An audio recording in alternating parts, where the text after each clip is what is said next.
Hola a todas, a todos. Lo que vengo a hablar hoy tal vez está algo fuera del marco en el que soléis trabajar, pero veréis o voy a intentar explicar el por qué, tanto si estás en un equipo de ingeniería a nivel muy raso, picando código, es importante y esto también es importante.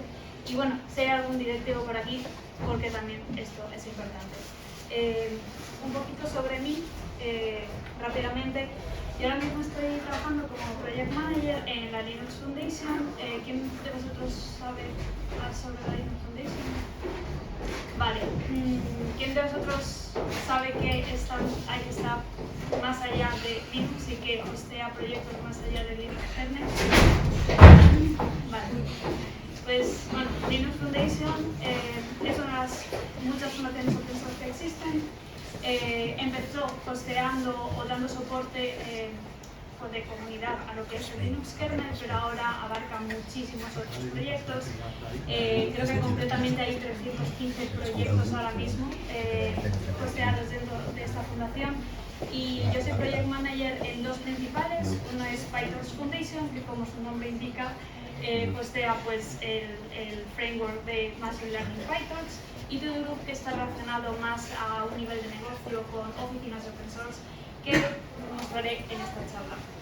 Mi background, bueno, yo pasé de un perfil no técnico a un perfil técnico y me gustaron, estuve en una empresa que era de analíticas de desarrollo de software y decidí hacer un máster en Data Science, y ahí me enfoqué y me especialicé en analizar comunidades de desarrolladores, sobre todo de desarrolladores trabajando en open source, y en analíticas de la salud de los proyectos. Me vais a perdonar porque si tardo en hablar es porque normalmente suelo hablar en inglés y me cuesta mucho luego pasar al español, aunque soy nativa hablando en español, lo siento muchísimo. Vale, pues lo primero que me gustaría que os preguntarais, si sois desarrolladores o estáis en algún equipo de ingeniería, es ¿cuánto valor tecnológico creéis que depende componentes que no son tuyos? O sea, cuando estáis desarrollando, ¿cuántas librerías utilizáis que habéis cogido porque es mucho más rápido desplegar, que me ahorra el tiempo, que mañana tengo que entregar esto y no tengo nada, entonces he encontrado una maravilla de código por ahí? Bueno, la cosa es que open source, los proyectos de open source, muchos de ellos son esos componentes que estáis utilizando, que os salvan muchas veces, ¿no? y necesitáis resear y lo cogéis. Y la cosa es que hace 20 años, y lo que es ahora, pues ha cambiado bastante.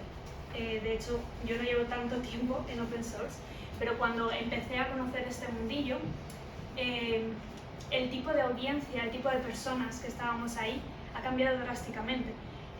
Antes lo que veías era mucha academia, mucho profesorado, gente altruista. Ahora sigue habiendo, no quiero decir que no, pero también te encuentras de repente a bastantes empresas a un nivel muchísimo más estratégico, muchísimo más de negocio. Y tiene un porqué. Al final, como precisamente es algo muy fácil de coger y de que las cosas funcionen y rápido, pues a lo largo de estos años ingenieras, ingenieros de todo tipo de empresas y de organismos públicos han estado utilizando open source hasta un punto en el que ya está ahí para quedarse, y se ha convertido en algo muy muy importante de todo el stack digital que puede gobernar o que puede tener una nación. Y no solamente estamos hablando ya de empresas de software, sino también empresas de cualquier otro tipo de sector. Para que os hagáis una idea, se ha estado haciendo estudios, ¿no? De cuál es el valor de open source hoy en día, y lo interesante es que si bien por el lado de la oferta, o sea, empresas que crean ese software, ya se ha visto pues que el valor está en 4,15 millones de dólares, por el lado de la demanda, o sea, esas empresas que consumen ese open source es muchísimo mayor. Y se ha visto que sin el uso de open source en una empresa, esas empresas tendrían que gastar 3,5 veces más de lo que harían si no estuvieran contribuyendo. Y esto también está aplicando, no penséis solamente en software, bueno, sí, pensar en software y pensar qué sectores o qué áreas están impulsando software. Pues todo el tema del stack de IA, que seguramente vuestra empresa estén como locos de, es que tenemos que poner todo con modelos de IA, invertir en el stack de IA, porque si no, bueno, eso también se está viendo que se está empezando a utilizar, por ejemplo, modelos de open source, modelos de IA de open source, modelos que tengan open weights. Estamos viendo, por ejemplo, estudios que están mostrando que más del 60% de las soluciones a la hora de coger modelos son modelos de open source, pero no solamente eso, sino a la hora de desarrollar herramientas, utilizar TensorFlow, utilizar PyTorch, son modelos de referencia que son open source. Y en general, en muchísimas de las áreas del stack de IA tecnológico, esos proyectos están ahí. Y es algo que sigue creciendo más y más. Entonces, ¿esto no funciona o lo estoy haciendo mal? Lo estoy haciendo mal, vale. Entonces, hemos llegado a un punto en el cual sí, las empresas usan open source bastante, de forma masiva. No he puesto otro estudio más que había, donde mostraban que el 90%, hoy en día ya el 90% de los componentes de un stack tecnológico son componentes de open source. Pero las empresas han estado utilizando y utilizando simplemente utilizar, sin saber qué más hacer. Y eso tiene un riesgo, eso tiene un costo. Entonces, la pregunta, y esto sería más para la empresa, cuando utilizan tanto open source para llegar más rápido a una release o para llegar más rápido a dar el servicio a un cliente, ¿están optimizando la inversión tecnológica o están asumiendo una deuda invisible? Incluso cuando están dependiendo de terceros para que lo gestionen, porque yo no tengo tiempo, porque mi empresa vende camisetas, mi negocio es vender camisetas, mi negocio no es software. Hasta esa empresa también tiene cierta deuda que se está acumulando. Lo que pasa es que, bueno, hasta ahora no había nada, no había ninguna entidades que dijeran, no, es que esto lo tienes que mirar. El problema es que estamos en tiempos turbulentos ahora mismo, con todo el tema de soberanía, habéis escuchado el tema de soberanía digital, de que, bueno, los datos del software que no provengan de terceros, de empresas extranjeras, etcétera, etcétera. Y bueno, los gobiernos han empezado a mirar el open source, mirar los componentes open source de los que dependen las herramientas, los servicios, los productos que las empresas están vendiendo o están dando a sus clientes. Pues habéis escuchado seguramente el Cyber Resilience Act, que creo que en 2027 ya entra en vigor. O sea, tenéis que saber, o la empresa debería de estar sabiendo qué es eso y debería estar dando instrucciones a la gente que está desarrollando software y cómo gestionar todas las licencias, todos los componentes y cómo operar. Está el EU Artificial Intelligence y muchísimos más. Y más van a venir, porque ya los gobiernos están viendo que, bueno, esto hay que gestionarlo, esto no es una cosa altruista y esto puede ser muy seguro o ser un desastre. Entonces, cuando las empresas, cuando les ponen presión, cuando les ponen miedo, es cuando las empresas empiezan a actuar. El problema es que open source es diferente a yo contrato a una empresa y la empresa me da soporte y yo me olvido. Y hay una parte de participación, de contribuir. Y ahí es donde muchas veces las cosas no funcionan. Tengo que llegar a tiempo a una release y entonces ya pues no hay una estrategia de open source a alto nivel, o me han dicho que participe, pero yo no sé por qué estoy participando, y al final esa cadena de movernos de dependencia tecnológica a soberanía tecnológica pues se termina desdibujando y volvemos atrás. Entonces, bueno, pues hay muchas empresas que empiezan optimistas diciendo, vale, pues ya está, tenemos que contribuir y así pues haremos que los proyectos sean más seguros y así controlemos el open source y demás. Y la cosa es que no es tan fácil. Hay muchas empresas en todas partes del mundo que sí han estado contribuyendo a open source, pero que no les ha salido bien. Así que os voy a poner como un poco de una historia que suele pasar.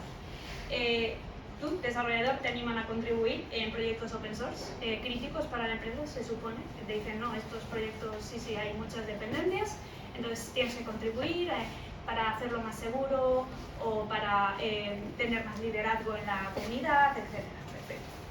Después, bueno, pues lo que pasa es que hay otros objetivos y los directivos empiezan a preguntar, bueno, ¿por qué estamos dedicando tiempo a esto?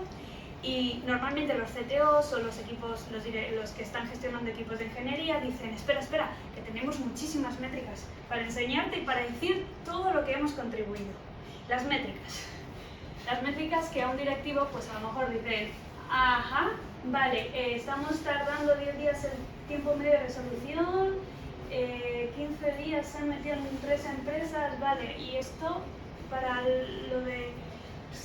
para que el Cyber Resilience Act y el AI Act estamos teniendo las cosas bajo control, está siendo el proyecto más seguro. ¿Esto significa que el proyecto es más seguro? No lo sé. Entonces al final dicen, mira, no sé qué estás haciendo, pero yo no me interesa esto, tenemos otras prioridades. Entonces pues dicen a los desarrolladores, oye, tú que has estado contribuyendo al proyecto X, proyecto Kubernetes, olvídate, ya está.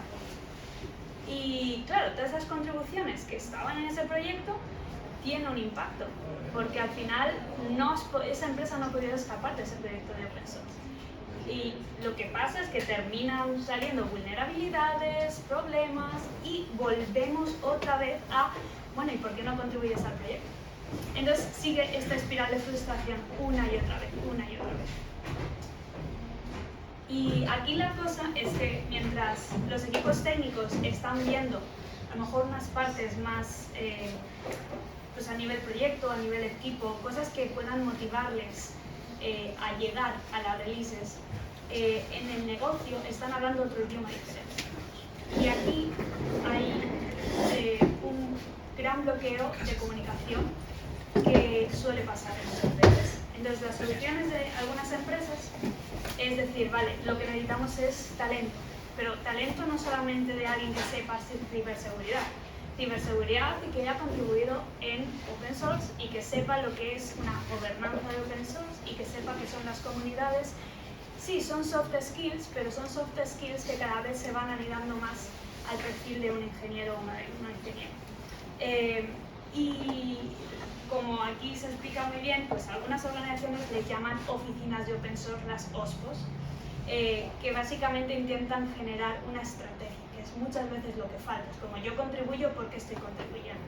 Entonces, al igual que hay un departamento de ciberseguridad y de marketing, las empresas están diciendo vamos a formar una oficina de open source o un departamento de open source para poder un poco tener una idea de por qué estamos haciendo esto. Y hay muchísimas empresas que ya se están subiendo a esta tendencia, desde el sector automovilístico, empresas también en China, empresas en Europa, ya no solamente a nivel empresarial, también a nivel nacional. En España no hay nada, pero estamos viendo movimientos en otros países de Europa también, empezando a ser más conscientes de todo esto. ¿Cómo voy de tiempo? Creo que voy un poco regular. Y entonces, la cosa es que cuando empezamos a pensar en, vale, ¿y cuál es el retorno de una contribución? Yo entiendo el valor de usar open source para mis proyectos, pero ¿qué es el ROI de una contribución? Aquí una cosa que he visto en muchas empresas cuando he estado trabajando con ellas es medir el impacto, pero el impacto que se pueda traducir tanto en el valor técnico como en el valor empresarial. O sea, medir el riesgo operativo, que era pues a lo mejor todas las métricas que he estado enseñando antes, con un poco de historia, pero luego también estar midiendo el valor estratégico. O sea, cómo estoy reduciendo vulnerabilidades, cómo estoy mejorando la imagen de mi empresa. O sea, son cosas que a lo mejor es como, ya, yo tengo que hacer esta feature en este trabajo. Y entiendo que ese sea tu trabajo, pero tal vez ese ingeniero o ingeniera ya es un perfil que tiene que evolucionar. O si quiere evolucionar y empezar a meterse más en open source, tiene que también saber medir ese valor estratégico cuando comunica esto con los directivos. Y con esta fórmula puedes empezar un poco a contar una historia. Puedes empezar a ver si el valor de un proyecto es alto, el valor estratégico está alto y el riesgo operativo es alto. Ver qué decisiones tomar, pues necesito invertir. O mira, aquí el riesgo operativo es bajo y el valor estratégico para la empresa también es bajo, entonces voy a ignorar. Aquí lo que estamos haciendo es salvar tiempo y sobre todo centralizar mucho los esfuerzos, de tal forma que los directivos van a estar contentos porque ven un poco como, vale, no tenemos que hacer todo esto, tenemos que hacer la mitad, y vosotros o el equipo de ingeniería también va a estar contento porque va a ver que está dando algo de valor a esa empresa. Entonces, resumiendo, esto la verdad daría para muchísimas horas y creo que he dado muchos conceptos porque son muchos conceptos. Pero bueno, estaré por aquí si me queréis preguntar más cosas. En resumen, si eres directivo, Open Source está aquí para quedarse. Ya hay normativas que te van a obligar a tener que mirar el Open Source. Busca ayuda o contrata personal internamente, pero tienes que hacer algo porque 2027 ya está aquí. Y si desarrollas software, mira el Open Source como una forma para volverte senior, como una forma para empezar a pensar de forma estratégica. Son skills que te van a ayudar a crecer. Y sobre todo, bueno, ahora viene una charla de por qué la IA no me va a quitar el trabajo. Creo que también tiene una parte de esa, ¿no? De saber ir más allá de skills técnicas y saber también un poco ver de forma estratégica lo que está pasando alrededor. Se están buscando perfiles open source o gente que sepa de open source, no es solamente que sepas open source, normalmente es alguien que sabe de seguridad y de open source, porque no hay. Y eso hace que las empresas vean a esa persona como un talento interesante. Entonces, mirar esa contribución a open source como crecer en tu profesión también, a largo plazo. Ya está. Gracias. ¿Por qué puse este título?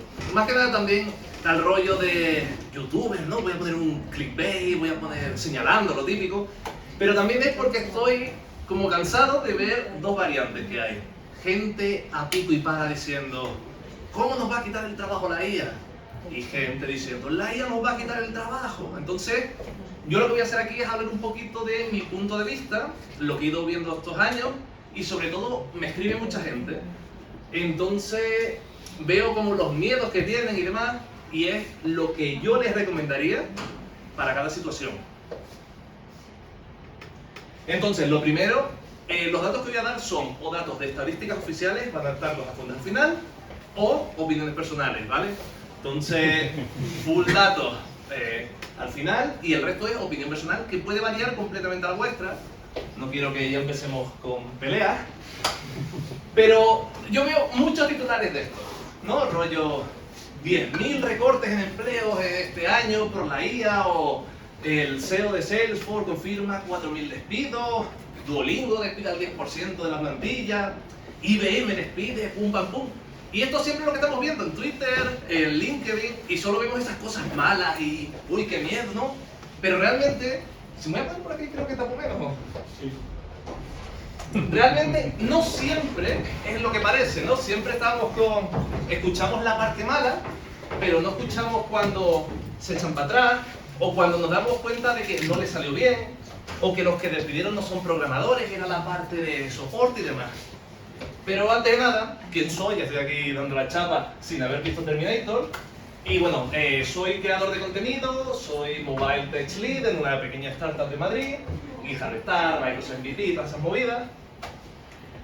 Y he trabajado en algunas de las empresas así grandes de España, Y esto fue antes de la IA, cuando había que pensar. Entonces, tiene más mérito aún. Y yo he dividido un poquito así como lo bueno, lo malo de la IA. Y bueno, para mí, completamente, después de trabajar mucho, estoy como muy enamorado de la IA. Últimamente hay ahí un amorcillo. Y digo, vale, productividad. Lo noto muchísimo. En cuanto a productividad, mi día a día ha cambiado una burrada. Además, yo hago muchas cosas, estoy súper explotado por todos lados. Entonces me ayuda muchísimo eso. Me automatiza lo repetitivo. Esto nos lo vamos a ver 1000 veces. Yo sé que como programadores nos gusta pegarnos 3 días para desarrollar algo que automatice algo de 5 minutos.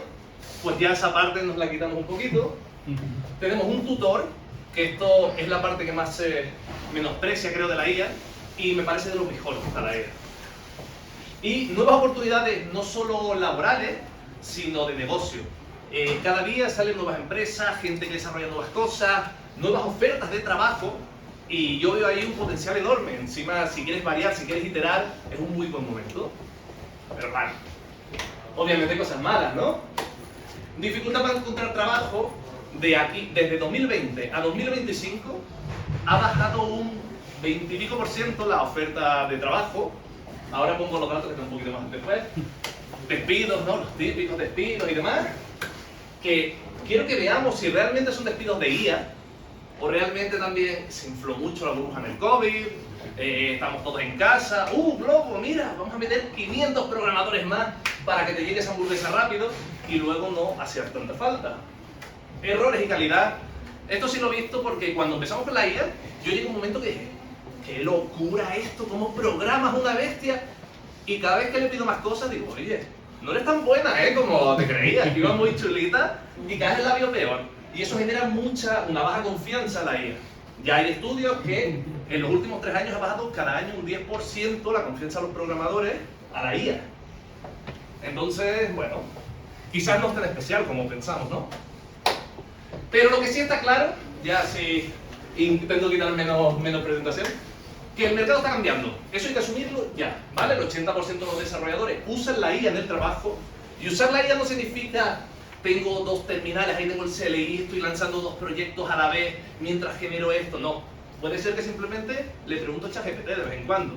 No hay que obsesionarnos con, ay Dios, si no tengo 4 terminales a la vez, soy un inútil. Cada vez más necesario para el mundo laboral. Yo no conozco ninguna empresa que no quiera meter la IA. Vendemos lechuga, IA. En la charla que di ayer había una lavadora, una secadora con IA. Yo realmente creo que me estoy pasando un poquito. Pero existe, es decir, si existe que hay mercado.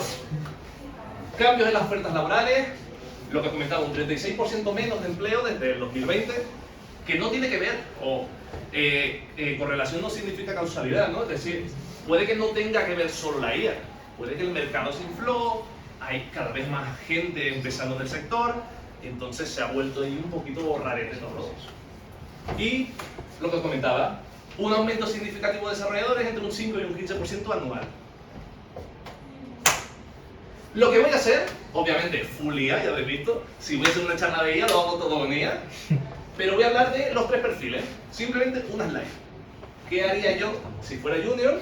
¿Cuáles serían mis miedos? ¿Cómo aprovecharía la IA? ¿Y qué resultados creo que me puede dar? Lo mismo para el mío, ¿no? Ya tiene gafas ahí, y para el senior. Entonces, junior. Para mí un junior, persona que está empezando en el mercado, está súper motivada, ¡buah! Acabo de salir de la uni, del ciclo, tal, estoy leyendo libros con un cabrón, con una cabrona, pero no tengo mucha experiencia, y yo escucho que la IA puede hacer todo mi trabajo. Me escriben muchísimas personas con esto. Ay, estaba con tus tutoriales, pero que no sé si vale la pena, porque la IA ya lo hace todo. Bueno, ¿qué haría yo si fuera desarrollador junior ahora mismo y me encuentro con la IA aquí, en la carita? Lo primero, usarla como profesor y mentor. Nada de hazme esto. No, voy a seguir practicando, voy a programar como un cabrón, como una cabrona, y cualquier duda, tenemos una IA que nos puede ayudar en cualquier momento. Ya no hay que esperar a llegar a clase, a lanzar un mail, a poner un post en Stack Overflow. No sé quién ha puesto post en Stack Overflow, pero yo doy 1000 puntos y nadie me responde. Entonces, se está viendo rarete. Luego, nos puede ayudar mucho a impulsar el portfolio. Y el portfolio no es solo un currículum. es dejar un buen GitHub, dejar un buen proyecto, que nos ayude con esa carta de presentación, que nos ayude con todo, ¿no? Al final hay que destacar mucho al principio, y hace poco subí un vídeo de YouTube que pregunta a la gente, pregunta a la gente, oye, los juniors que estáis buscando trabajo, mandadme un correo, ¿cómo aplicáis a empresas? Me mandaron un montón, y la mitad fueron horribles, es decir, yo me lo pasé genial en el vídeo porque puse ahí a criticar, que es lo que más me gusta, pero íbamos viendo los puntos y mucha gente, pues eso, una presentación, no tenían proyectos de prueba, un currículum regulinchi, entonces tenemos la IA que nos puede ayudar muchísimo en destacar. Y cuidadísimo, por favor, con el bytecoding. Es muy cómodo decir, oh, no me funciona esto, pumba, ChatGPT, tal, Claude, solucionalo. Pero ese es el mayor problema, y más cuando estamos empezando, tenemos que darle caña, tenemos que practicar, pues yo no le pediría a ChatGPT que me ayude, ni cuando estoy atascado. ¿Qué haría yo? Oye, ChatGPT, tengo este problema, he investigado esto, dame una pista para seguir indagando, pero no me des el resultado. Quiero yo llegar a la solución. No sé si os ha pasado, pero cuando estás luchando mucho con un problema y lo solucionas, no te olvidas nunca.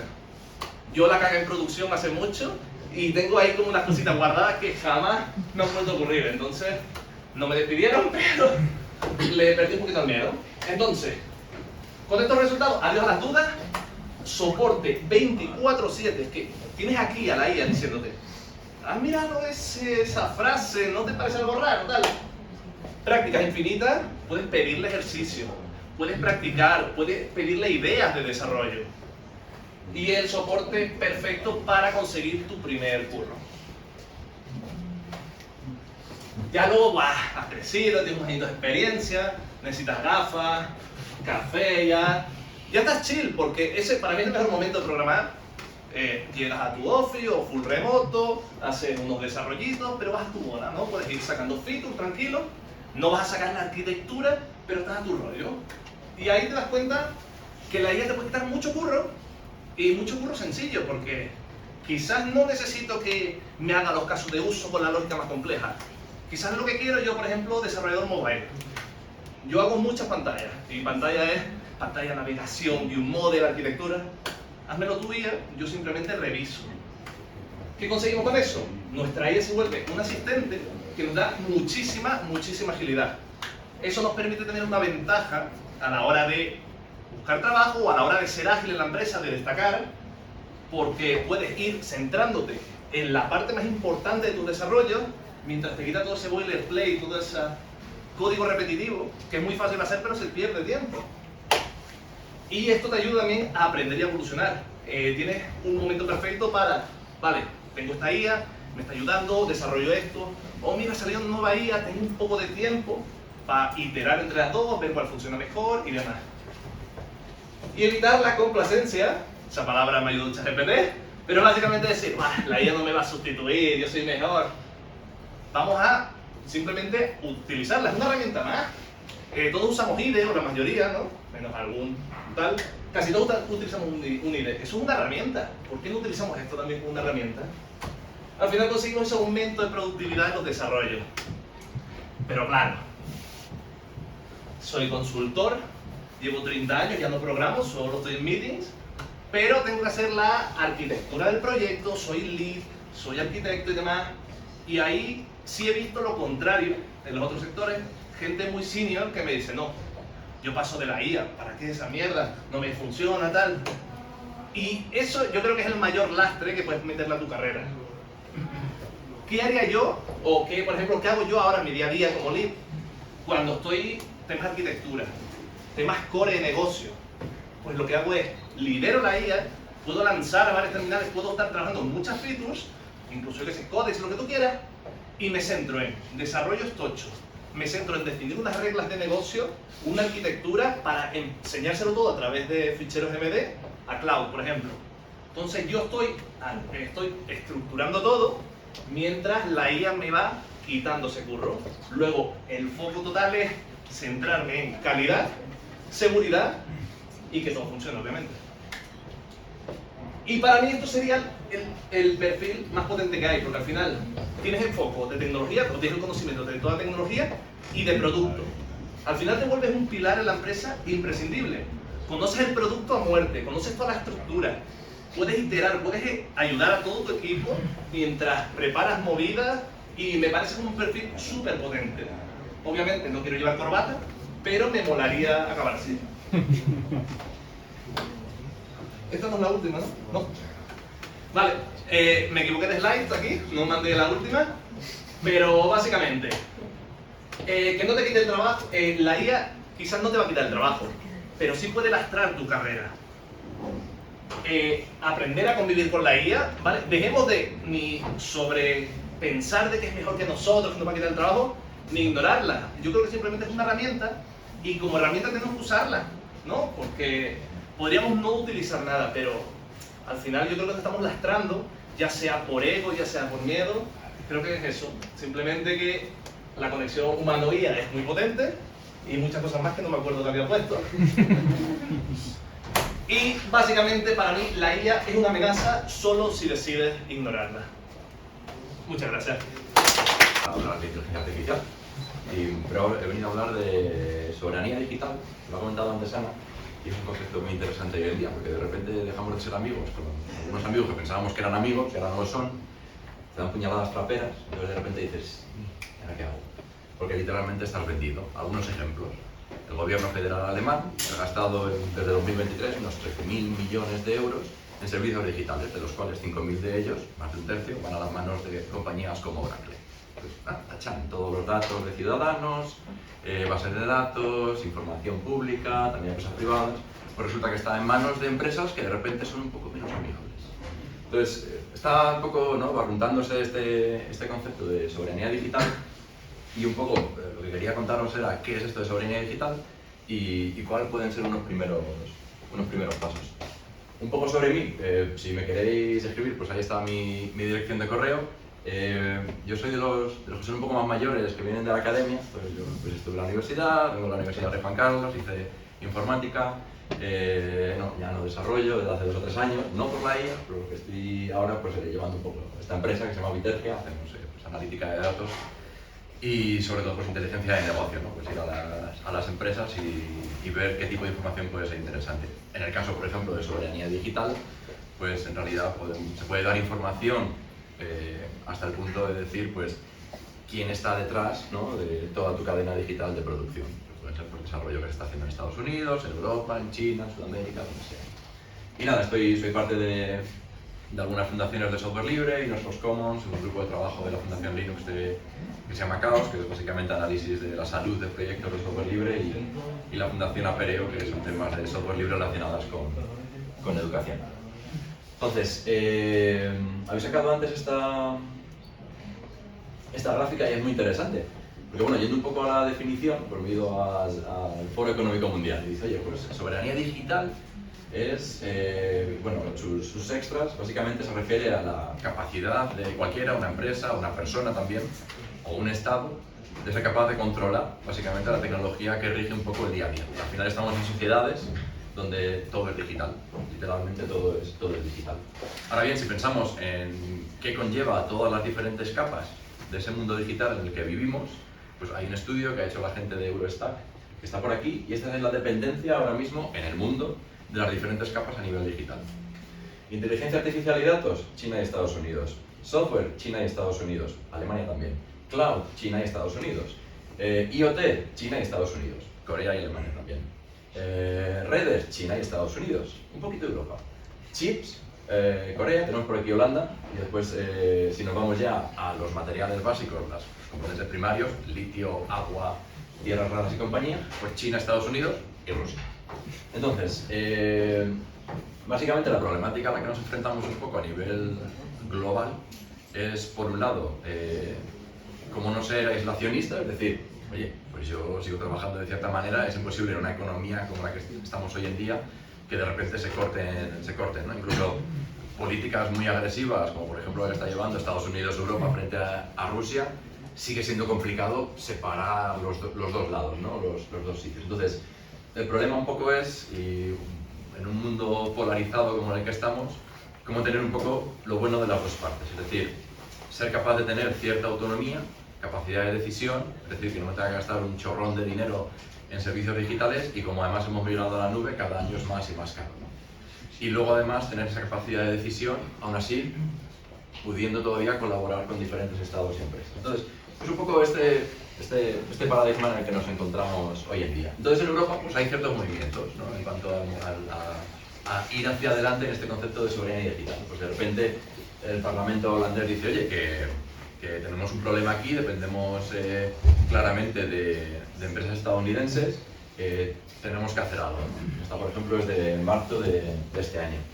Cendis, hay dos entidades en Alemania, una se llama Cendis, otra es Sovereignty Tech Agency, que básicamente lo que están haciendo es qué estrategia tendríamos que tener en Alemania para ser más independientes desde el punto de vista tecnológico. Y STA lo que hace es invertir en diferentes tecnologías, en este caso de software libre, que son prioritarias para el gobierno federal alemán. Esto es a nivel un poco de Parlamento Europeo, pues también cómo se promociona y se protege esa soberanía digital dentro de Europa. Yendo a la diferente legislación que tenemos, la AI Act, la CRA, cosas por el estilo, yo hasta ahora las he visto un poco como simplemente una cuestión defensiva. No hemos llegado a tiempo ahí, entonces ahora nos tenemos que defender. Entonces, pues, todos estos gigantes tecnológicos que vienen de China y de Estados Unidos, pues tenemos que hacer un poco que hagan un uso justo de la tecnología con los ciudadanos que tenemos dentro de Europa. Y al final estamos en una situación un poco interesante porque tenemos el talento, tenemos la capacidad política, tenemos el dinero, tenemos un montón de cosas, pero no somos capaces, ¿no? Como Europa o como cada uno de los estados, de terminar de avanzar. Entonces, bueno, como muchas discusiones. Este ejemplo es muy interesante, el de Ucrania, porque es un ejemplo extremo de por qué es importante la soberanía digital. Básicamente lo que ha necesitado Ucrania es pues, defenderse de un estado que se llama Rusia, agresor, que le está atacando e intenta hacerse con el país y matar a sus ciudadanos. Y la única manera que tiene Ucrania de defenderse pues es una cosa que se llama ejército y tiene que ser pues, lo más creativo posible. Entonces, ¿qué es lo que está ocurriendo? Pues básicamente lo que están haciendo es, tienen hardware que ya tenían generado cierta industria no muy grande dentro de Ucrania, además importan hardware de otros sitios, pero el software es básicamente software libre, porque es la única opción que tienes ahora mismo en el mercado de tener algo rápido y que tú controles totalmente, porque al final tienes que tener un control exhaustivo de lo que está pasando, si no puedes tener injerencias, ¿no? Por ejemplo, de hackers rusos o de cualquier otro país. Entonces es muy interesante cómo han ido metiendo kernel de Linux básicamente en los diferentes drones para tener esa soberanía digital, capacidad de decisión y de ataque. Entonces, bueno, este es otro artículo que hay del Real Instituto Elcano, que es un instituto español de geopolítica y tal, donde hablan un poco a nivel de qué puede hacer Europa para securizar su cadena de producción digital. Entonces, bueno, un par de referencias. Entonces, la cuestión es, el problema está ahí, ¿por dónde comenzamos, no? Entonces, al final, si no sé si tenéis alguna experiencia o estáis trabajando en industria de hardware principalmente, es decir, donde tengamos hardware y luego tengamos que empotrar software, pero si te vas a industria automóvil, si te vas a otro tipo de industria o incluso en los estados, en toda la fase de licitación de proyectos, en una empresa grande, pues lo que termina ocurriendo es que la fase de licitación de la parte de hardware son un montón de páginas, cientos de páginas, y la fase de licitación de software suele ser mínima, una o dos. Con lo cual, básicamente lo que ocurre es que toda la industria, por cierto, la industria que más invierte en I+D en toda Europa es la industria automóvil, pues el software sigue siendo ciudadano de segunda. Y eso es un problema, porque entonces, siendo un ciudadano de segunda, nunca se le va a poner el foco en ello. Y tenemos un problema de seguridad y de soberanía digital, como hemos estado hablando. Entonces, ¿por dónde comenzamos? Entonces, un poco, principalmente, es conocer tu cadena digital de producción, es decir, cuáles son los componentes de los que yo dependo, como Estado, como administración, como empresa, como particular también. En mi móvil Android, pues tengo ahí un montón de dependencias. Y además, la mayor parte de mis datos están en la nube, me pese lo que me pese. Y eso es un problema al final. Entonces, bueno, tened en cuenta también que a nivel de la cantidad de dependencias que puede tener una empresa grande, está más o menos alrededor de unas 100.000 dependencias. De software libre, solo software libre estamos hablando, ¿vale? Y todo eso también se está intentando de nuevo atajar desde el punto de vista de legislación, un poco lo que hablábamos. Al final, la CRA, la Cyber Resilience Act, lo que está haciendo, si os fijáis, es tomar un poco, ¿no? Coger el software libre y decirle, tú te riges, hasta ahora te regías por copyright al uso, es decir, un libro. Yo escribo un software y tiene un copyright y ya está. Pues existen las licencias copyleft, este tipo de cosas. Y ahora nos vamos a un mercado regulado. De repente, si tienes un interés comercial ya esto del copyright me da lo mismo. Ahora, y las licencias, literalmente. Ahora lo que existe es un mercado regulado y tú como empresa, si tienes un interés comercial en un trozo de software que tú has desarrollado, vas a tener liabilities, ¿no? Vas a tener responsabilidad legal. Y eso es un cambio de paradigma muy interesante en la parte de software libre, que también hay que tener en cuenta y que también atañe a toda la parte de la cadena de producción digital. ¿Por qué? Porque si yo estoy licitando como administración pública, Estado o empresa un proyecto y me dan un ejecutable, porque generalmente lo que se recibe, tenemos un ejecutable, no tenemos transparencia de toda esa cadena de dependencia, ¿no? Los 100.000 componentes que mencionaba. Si no tengo transparencia sobre eso que está ocurriendo, ¿cómo voy a tomar medidas? ¿Cómo voy a auditar el código? ¿Cómo ver lo que hay detrás? ¿Cómo incluso voy a saber quién está detrás del código fuente que se está desarrollando? Es decir, de nuevo, estamos en un mundo globalizado, pues el software libre se desarrolla en cualquier sitio, donde la mayor parte del desarrollo se hace en Estados Unidos, en Europa, China, Japón, Australia y algunos países más, ¿no? Entonces, pero el gran porcentaje se desarrolla en esos países. Y como comentaba Ana antes, el 80-90% de cualquier aplicación moderna es software libre, es decir, hay un 10%, un 20% de software propietario que se integra y tal, pero la mayor parte es software libre. Es decir, yo como administración pública, yo como empresa, yo como individuo, tendría capacidad o puedo pedirle a mis proveedores, ¿no?, que me den esa información. Y eso es parte de lo que la CRA como legislación está trayendo a Europa. A ver si funciona, veremos, pero bueno. Y luego hay otra directiva, para quien le interese este tema legislativo, no soy abogado, por cierto, así que tampoco me preguntéis mucho, que es la directiva para licitación pública a nivel de Europa. Es decir, tú como administración pública, ¿cómo tienes que licitar? Entonces, hasta ahora, de nuevo, tú dices, yo licito, yo qué sé, el SEPE, ¿no? Pues de vez en cuando se cae, todos lo sabemos, pues sufren ciberataques o ocurren ciertas cosas, ¿no? El SEPE por mencionar algo, pero los estados pues reciben ciberataques, ¿no? Y todos estos ataques, pues al final, conlleva que nosotros como ciudadanos tenemos un peor servicio. Por diferentes razones, incluso nuestros datos privados, incluso los de salud, pueden estar en riesgo. Y eso es un problema muy gordo, ¿no? Entonces, al final, la cuestión de todo esto, y es por dónde comenzar, si yo trabajara en una empresa muy grande y me dijeran, oye, ¿cómo empiezo a atacar todo esto? Pues principalmente es tener transparencia en lo que tus proveedores te están dando, comprender desde el punto de vista tecnológico, ¿no?, qué es lo que está ocurriendo ahí, quién está detrás de todas esas dependencias que tienes, y ya a partir de ahí decir, por ejemplo, en Vitergia, pues tuvimos un cliente que enviaba productos de hardware con software empotrado a Estados Unidos. Claro, nosotros le decíamos, tienes un 16% de código, de todo tu código que estás enviando a Estados Unidos, que se ha hecho en China. Eso es un riesgo. Ahora, ¿cómo de riesgo es esto para esta empresa? Pues bueno, en Estados Unidos hay una ley donde te dice que no puedes meter el código chino. Entonces, claro, ahí tienes que tener cuidado. Y el software libre, pues tienes que hacer ciertos análisis, ¿no?, un poco auditar ese código para entender qué es lo que está pasando. El software libre tiene su espacio particular, entonces no es tal cual exactamente como lo he comentado, pero al final es un riesgo dentro de nuestra cadena de producción, sobre todo porque Estados Unidos, funcionando como funciona hoy en día, puede decir, hasta aquí, a partir de ahora, aquí no va a entrar nada de código que se haya hecho en China, o por empresas chinas. Por ejemplo, puede ser Huawei Europa, ¿no? Entonces, todo eso, software libre, digamos, al hacerse todo en público y en abierto, te da la capacidad de medir, entender, analizar quién está haciendo eso y tener inteligencia de negocio para tomar decisiones desde el punto de vista, finalmente, de gestión de riesgos, que es a donde vamos, ¿no? Entonces, al final, todo esto es un poco para gestionar riesgos desde el punto de vista de entender cómo de soberano realmente es. Entonces, al final, el problema, casi os diría, es como un iceberg. Y es un poco cómo podemos, de alguna manera, descubrir lo que no conocemos. O sea, tenemos que conocer lo que no conocemos.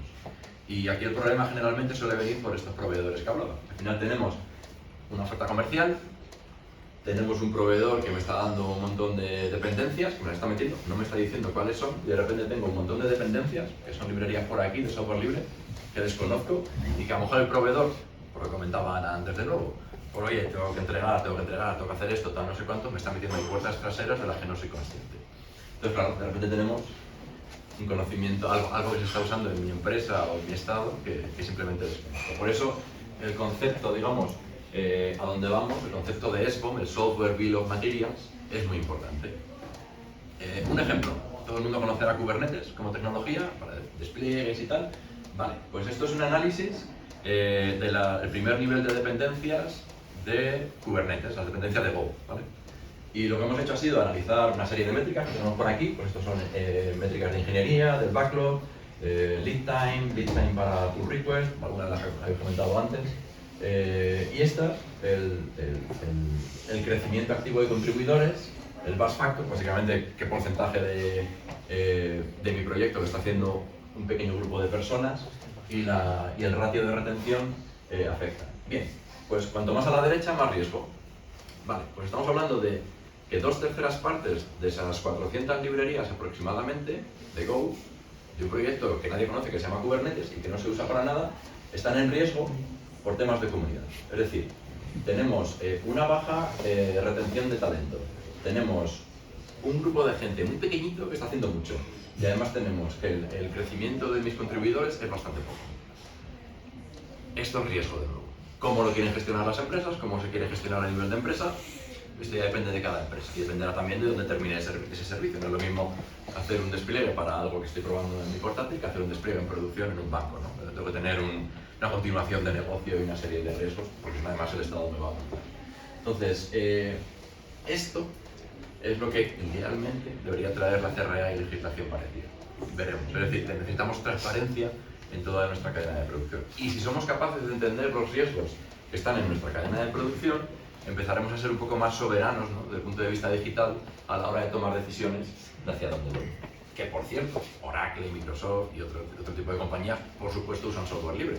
Lo que pasa es que los servicios que nos ofrecen SaaS y cosas por el estilo no nos están diciendo su riesgo. De nuevo lo desconocemos. O sea, no sabemos cuál es el riesgo que mi proveedor tiene a la hora de ofrecerme el servicio. Hay unos contratos, hay una serie de SLAs, hay una serie de cuestiones. Pero aún así, yo como el Estado que pago, pues lo desconozco, ¿no? Eso también puede ser un problema.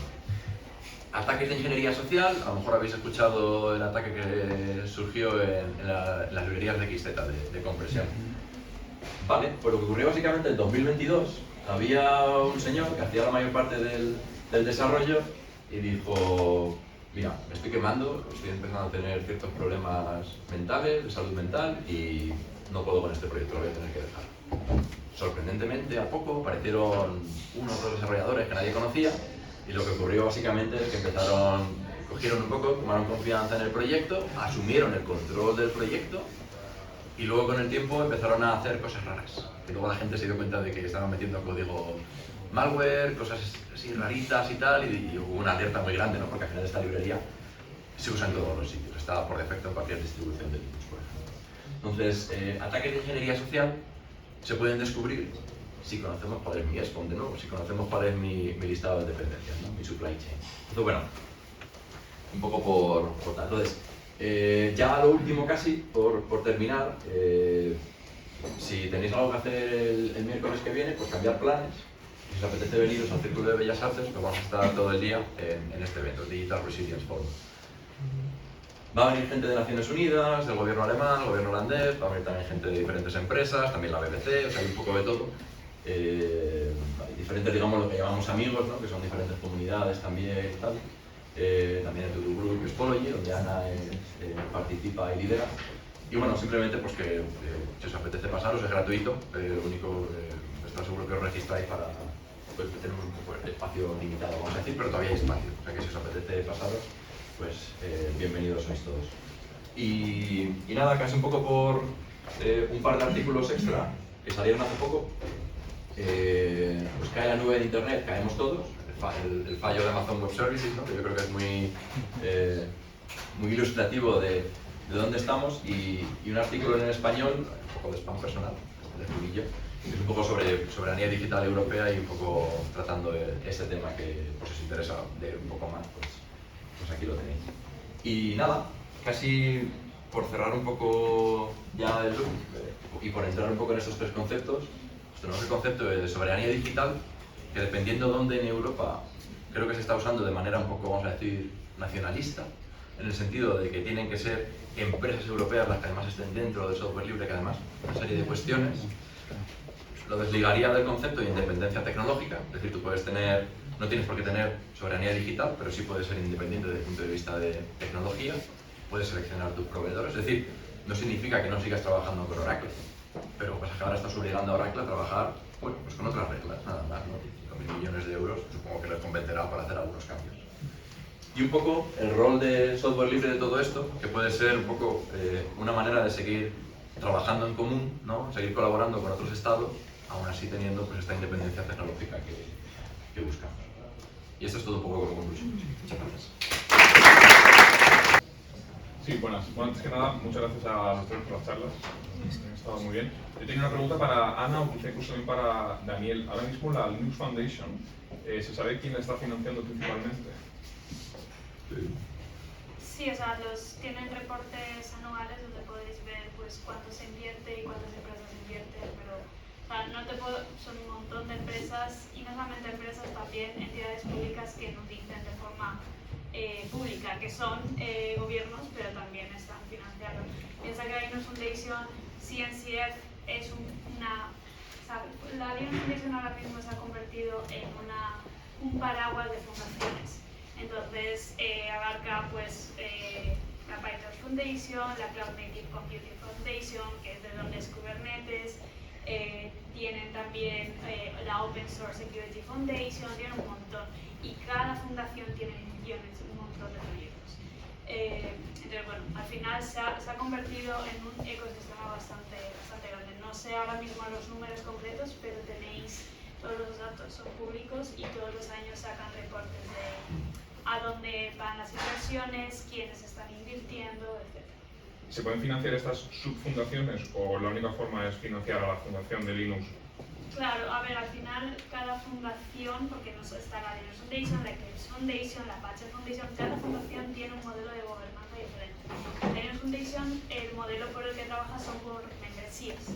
Entonces tu organización se hace miembro de la Linux Foundation. Si es una empresa, pues tiene ciertos niveles de membresía. Si es un organismo público, es gratuito porque es un organismo público, al igual que una academia. Y eso es cómo funciona por membresía y puedes financiar una fundación yo quiero financiar a la OpenSSF, yo quiero financiar a la... O sea, puedes hacerlo a la Linux Foundation en general o concretas, ¿sabes? Yo soy una empresa automovilística, pues hay una fundación dentro de la Linux Foundation que es el Automotive Grade Linux, me voy ahí y eso es más o menos en la Linux Foundation. No quiere decir que en otras fundaciones funcione igual, depende. Genial, gracias. Solo por añadir aquí, la Fundación Linux se debe a sus miembros desde el punto de vista de que ellos son los que pagan a la Fundación Linux y específicamente es una fundación desde el punto de vista legal de lo que significa una fundación, una ONG en España. Lo digo porque es importante remarcarlo porque existen una serie de intereses comerciales, en cualquier caso, lo digo si la pregunta va por ahí, o sea, se debe a sus miembros. No tiene una misión, vamos a decir, de caridad o de bien común desde ese punto de vista. Lo mismo que ocurre con la Fundación Eclipse. Quiero decir que las grandes fundaciones, un poco que todos conocemos, se van por el dinero y ya está, no pasa nada. Lo digo que esté claro.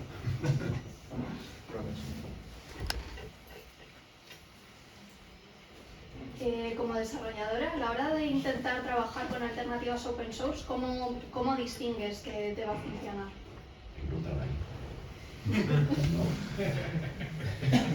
No sé, a ver, no sé. Yo lo que hago cada vez que yo uso mucho open source y lo que hago siempre es revisar los repos, ver que hay actualizaciones, que hay comunidad, que no hay 8000 issues desde 2019 y así como voy tirando. Y también siempre, incluso en mis vídeos, siempre que hago proyectos open source, insto a donar esos proyectos, es decir, si no puedes colaborar aportando, porque muchas veces, yo por lo menos en mis empresas, donde he trabajado también, cuando necesito algo y el proyecto no me lo permite, es más fácil bajármelo, hacer una feature y subirlo que desarrollarlo de cero. Entonces, eso es algo que podemos hacer todos y colaborar. Pero bueno, que se me está yendo el hilo la pregunta, pero que sí, revisar, es lo que hago yo al menos, no sé. Hay herramientas que pueden ayudar, por ejemplo, OpenSSF sacó la Open Source Security Scorecard.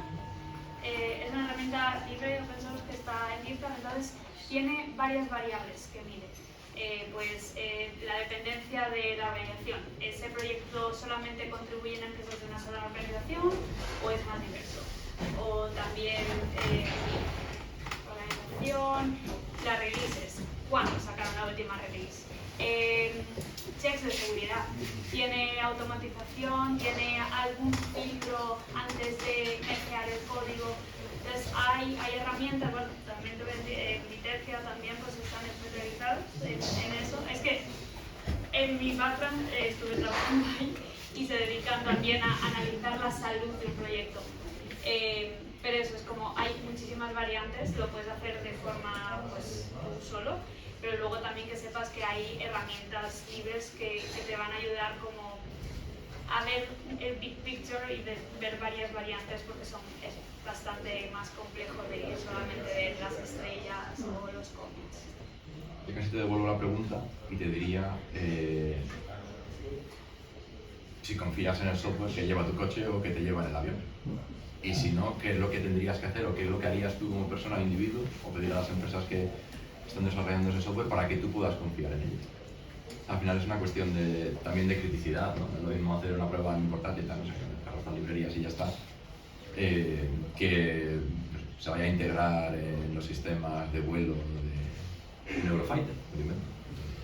Entonces, la criticidad es muy diferente. Por ejemplo, la industria automóvil que mencionabas antes, pero al final están empezando a meter bastante software libre, principalmente en toda la parte de entretenimiento, bueno, la información y entretenimiento, como la pantallita típica que tenemos en los coches. En los sistemas más críticos, vamos a decir, desde el punto de vista de seguridad, pues ahí ya canta otro gallo. Claro, ahí también entramos en temas de estándares internacionales, certificaciones, etc. Depende.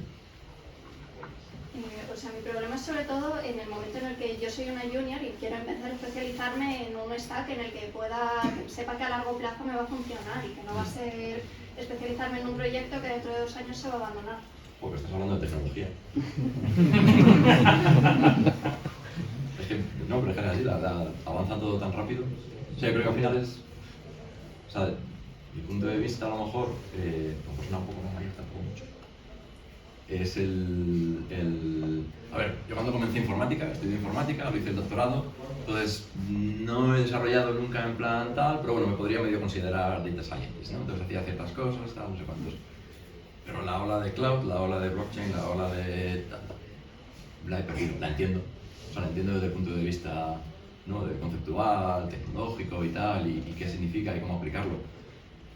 Yo creo que al final es producir y terminar teniendo impacto en negocio. Es un poco, casi te diría más esa línea. Aprender tecnologías, por el amor de aprender tecnologías está muy bien.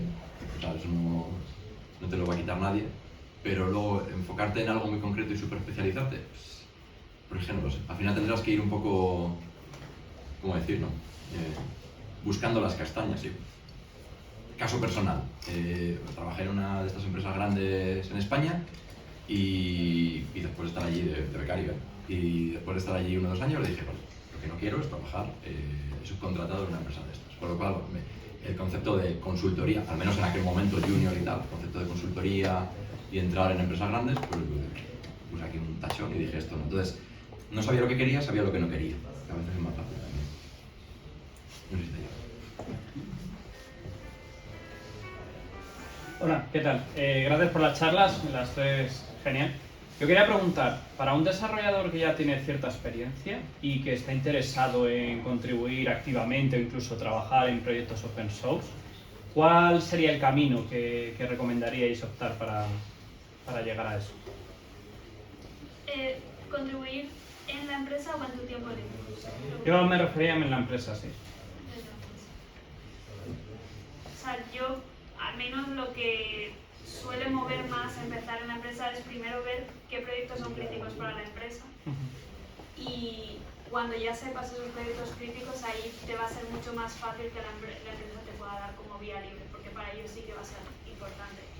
Y lo segundo, también ver de esos proyectos a dónde te quieres especializar, porque hay proyectos de open source, o sea, ¿te quieres ir a la parte cloud y ir a un Kubernetes o te quieres ir a un PyTorch? Entonces al final yo diría eso. Y luego también el ir a la comunidad. O sea, no ir directamente al repo de GitHub y decir, hola, mira, qué guay, voy a subir mi pull request. O sea, parece como esto no me sirve, esto es un proceso más, pero al final la parte de ser reconocido por la comunidad, sobre todo en proyectos famosos, o sea, lanzar algo a Kubernetes así porque sí, no te lo van a aceptar. Pues no, o sea, tristemente, porque todo el mundo quiere tener una contribución ahí. Entonces yo diría que la parte de comunidad, si puedes ir a conferencias o si eso es más difícil porque la empresa tiene que, o sea, justificar el ir a una conferencia es complejo, pero ahí tienes mucho networking y tienes mucho impacto. Yo creo que la parte de las conferencias es bastante importante. Es un camino que elegiría por esto. No, pero muy bien tirado, muchas gracias. Una pregunta acerca del open source.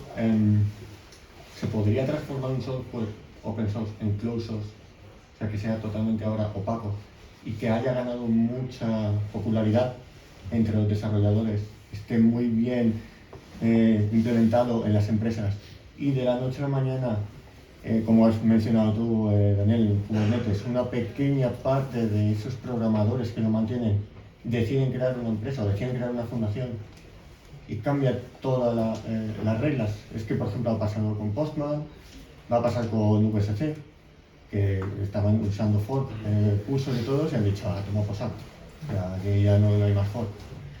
¿Qué ocurre en esos casos? ¿Qué se puede hacer? Desde un punto de vista legal también. O sea, ¿se puede seguir usando? ¿Cómo puedes demostrar que lo que tú estás usando es una versión anterior a esa decisión que han tomado ciertas personas que te están limitando tu trabajo? Tenemos que empezar con el concepto de copyright. Entonces tú tienes, primero, si quieres hacer un cambio de licencia, tienes que tener el copyright, tienes que tener los derechos comerciales, básicamente para hacer eso, el típico copyright que aparece en el y esto en derecho anglosajón y tal, americano, pues básicamente tienes también el derecho de ser el autor intelectual. Es decir, tú puedes ser el autor intelectual, puedes tener el copyright, por ejemplo, a su empresa, y decir, bueno, pues ya está, a lo mejor te ha pagado algo o no te ha pagado nada. Algunos ejemplos: la Fundación Apache te exige que si vas a hacer una contribución, cedas el copyright. Es interesante, ¿verdad? Ahora, tienes también modelos parecidos, como por ejemplo Terraform, o alguno de los que has comentado, que en un momento dado dicen, pues yo tengo el 100% del copyright de mi código fuente y ahora voy a decidir hacer un cambio de licencia. Pueden hacerlo porque tienen el 100% del copyright. Entonces, volviendo a la gestión de riesgos, si vas a adoptar un software en concreto, la pregunta sería si tienes el riesgo de un supplier, un vendedor que contenga todo el copyright del proyecto que tú estás usando. Y no puedes usar una versión anterior y decir, vale, Sí, tú vas lo que está licenciado con una licencia GPL o MIT o la que sea, esa la puedes seguir usando cuando y no la puedes cambiar. No. Vale. Bueno, a ver, de nuevo, si tú tienes el copyright, o sea, yo puedo decir, escribo un libro, donde yo tengo el copyright, y digo, y ahora lo licencio, también una doble licencia, por ejemplo, una triple licencia, pues bajo dominio público, por ejemplo. Vale. Yo puedo ir modificando cualquiera de las dos, ¿no? La que tiene copyright al uso, la que tiene dominio público, y no habría ningún problema. También puedo decidir en un momento dado avanzar la que tiene copyright, pero no la de dominio público. Puedo sacar una versión ahí. Tú podrías seguir usando la de dominio público sin ningún tipo de problema. Vale. En un momento dado, si tienes el 100% del copyright dominio público es un poco diferente, pero si tienes el 100% del copyright de una licencia MIT o GPL, da igual, puedes hacer el cambio de licencia. Pero entonces lo que tienes es otro proyecto, otro código licenciado, generas otro libro con otra licencia. Vale. Y siempre tienes tu copia de seguridad, por así decir. Tu código de seguridad libre que tú puedes seguir beneficiándote. Sí, eso es lo que pasa, es que simplemente lo has parado en el tiempo y entonces tienes un código que no está mantenido. Eso ya de nuevo. Efectivamente. Lo que pasa, bueno, es que justo ese caso de uso, el de Terraform, lo que pasa es que la comunidad despertó y dijo, vale, pues cogemos desde la release que es libre y hacemos OpenTofu, que es un proyecto que cuestiona la Linux Foundation. Hay varias formas de ver el análisis de los riesgos de un proyecto, como por ejemplo, si la mayor parte de las contribuciones es de una sola empresa, rojo, o sea, rojo fuego, eso puedes usarlo, pero a lo mejor te puede pasar lo que pasó con Terraform.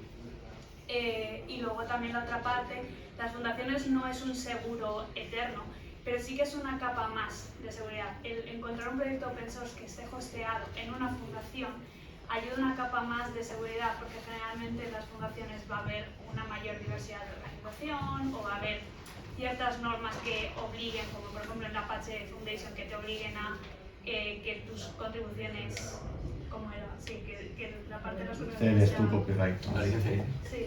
O sea, tienes que dar el copyright, pero la Sí. licencia tiene que ser Apache.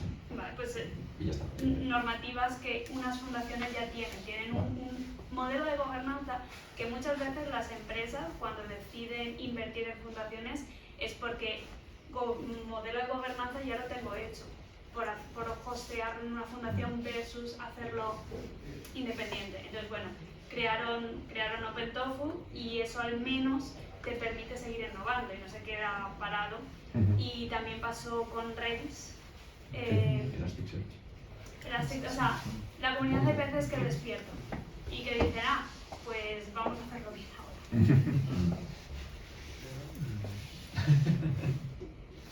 Yo quería comentar un poco al hilo de lo que estáis diciendo, porque me parece que hay como una serie de matices en el tema de los casos de Redis o de Terraform que son interesantes y me gustaría saber vuestra opinión.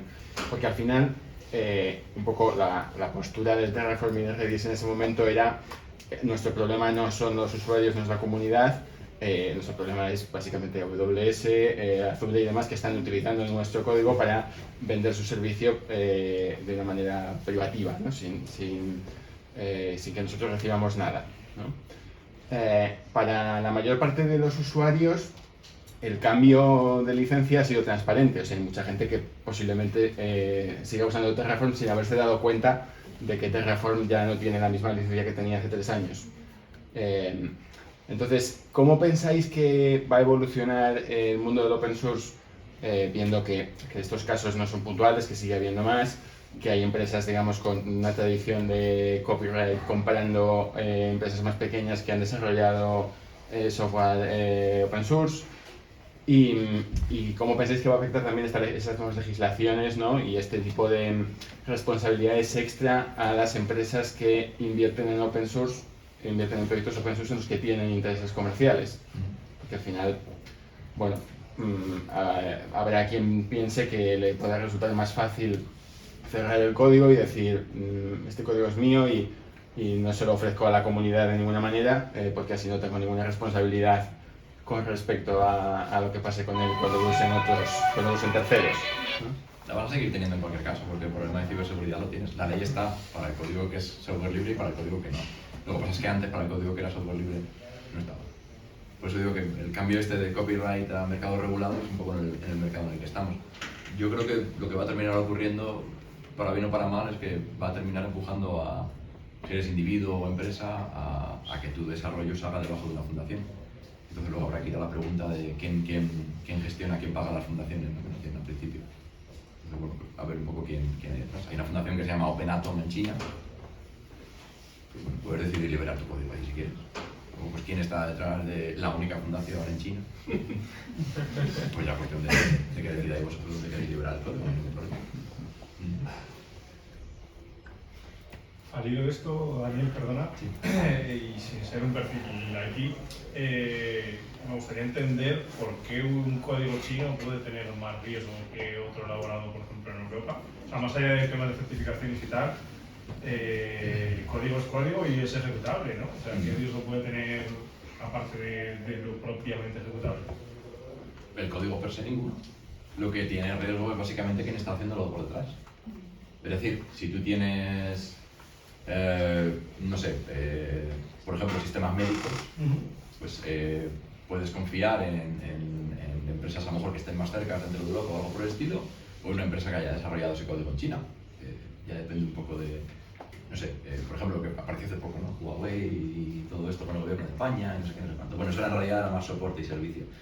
Pero imaginaros que se dedica ahora una empresa china a hacer desarrollo para los sistemas de seguridad dentro de España. Pues es el riesgo tanto o tan poco como le quieras dar tú que eso ocurra. China a lo mejor son mis amigos, dependiendo de con quién hables. Rusia un poco menos, Estados Unidos lo era, no sé. Entonces, dependiendo un poco de cuál sea tu visión, del lobby que vengas, por ejemplo, también, a quién defiendas. Entonces, Pero a nivel práctico, puede, o sea, No O sea, tiene más riesgo que otra... No, o sea, el código está ahí, la licencia es libre, puedes usarlo. El único problema en general que he visto con código hecho en China es que casi todo está en chino. Entonces es complejo de participar, es complejo de contribuir, es complejo de colaborar. Son comunidades un poco pues, más cerradas. Okay. Entonces ese proceso es... Pero no existe un riesgo también de vulnerabilidades. No puedes esconder vulnerabilidades en el código Sí, para tus oponentes políticos. por Pero supuesto. eso lo pueden hacer los dos lados al final. Claro, sí, pues creo que a lo mejor eso es a lo que se refería. Puedes Sí. meter en el código vulnerabilidades escondidas que solo tú las conoces como creador. Y eso, pero- eso ha ocurrido Pero como eso con es el... en China y en cualquier otro... O sea, No, por supuesto, El ataque que ponía antes de XZ en la librería de compresión era eso. Y no sabemos quiénes son los desarrolladores por eso.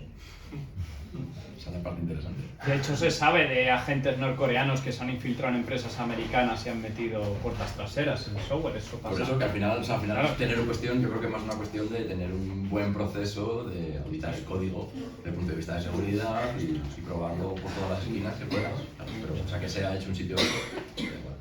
Siempre sobre el tema de las vulnerabilidades.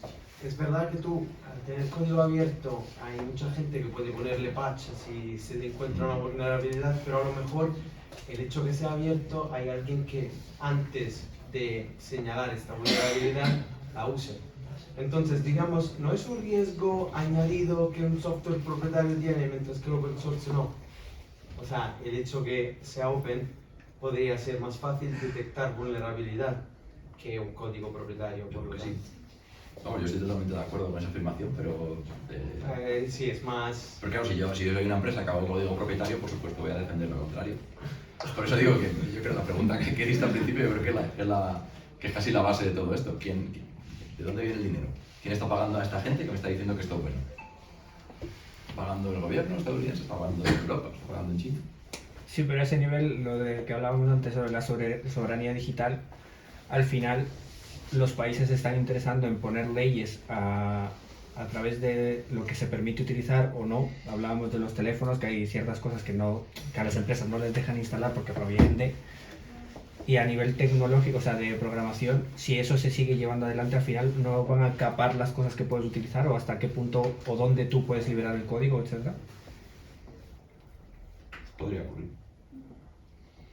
O sea, Pero eso es contraproducente, ¿no? sí, ya depende un poco de la visión, yo creo que se tenga en los diferentes estados. Si quieres ser más, vamos a decir, aislacionista, ¿no? Y después empiezo aquí a construir muros. Claro, pero entendemos que los estados casi siempre van en base a quién me beneficia, con quién estar o a favor de quién para permitir lo que entra. Sí, o sea, al final son acuerdos comerciales entre diferentes países y puedes decir, bueno, pues ahora dejo entrar, no sé, naranjas de Sudáfrica. Y resulta que tienen un componente Claro, pero a nivel tecnológico... químico que... ¿Y ahora qué hacemos con esto? ¿No? Claro, pero a nivel tecnológico la gente que hace las leyes no siempre está al mismo nivel de conocimiento. Me refiero. Totalmente. De hecho, uno de los problemas que hubo con la CRA era que tal cual estaba escrita en las primeras versiones, la industria del software empezó a correr en círculos y con las manos así hacia arriba. Porque básicamente le estaban cargando todo el modelo de desarrollo de software de, pues voy, cojo una librería aquí, hago tal, no sé cuántos, y ya un poco voy construyo sobre cosas que otros han construido. No hay solución, los dejamos fluir. No, lo que ocurrió en realidad era, por un lado, el mercado se tiene que regular, o sea, me da igual el software como se esté desarrollando, o sea, desde el punto de vista de la CRA legislativo, lo que te dicen es, me da igual quién lo esté desarrollando y cómo lo esté desarrollando, lo que necesito es que si tú me estás dando un componente o un software, hombre, que tengas un mínimo de seguridad. Entonces, igual que tienes buenas prácticas de desarrollo, a veces, pues ahora te están exigiendo, digamos, entre comillas, por ley, que tengas buenas prácticas de seguridad. Y al final la implementación no sé cómo será, ¿no? Es como la GDPR hace unos años. De repente, todo el mundo corriendo en círculos, y como la implementación, bueno, más o menos, ha sido más o menos, ¿no? Se ha podido consumir por todos y funciona, ¿no? Al final la base de la ley tiene un sentido. Con la CRA en realidad es un poco lo mismo. Bueno, pues si yo ya tengo un interés en un proyecto comercial que sea libre, pues al menos no lo voy a dejar en GitHub o en GitLab o donde sea, sin ningún tipo de seguridad ni nada. A lo mejor basta, no tengo ni idea, pero a lo mejor basta con tener los ficheros de configuración ya preparados para no tener ningún tipo de posibilidad de puertos abiertos ni cosas por el estilo. Y a lo mejor basta con esto. No lo sé. Última pregunta, por favor. Y yo ya dejo de hablar. Así.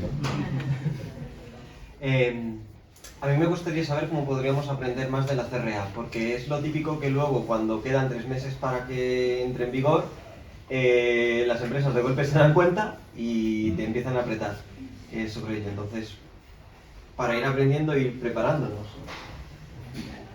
No quiero venderlo, pero bueno, es verdad que la Linux Foundation tiene una rama que es Linux Foundation Education y tiene un curso que ha sacado hace nada de CRA para desarrolladores.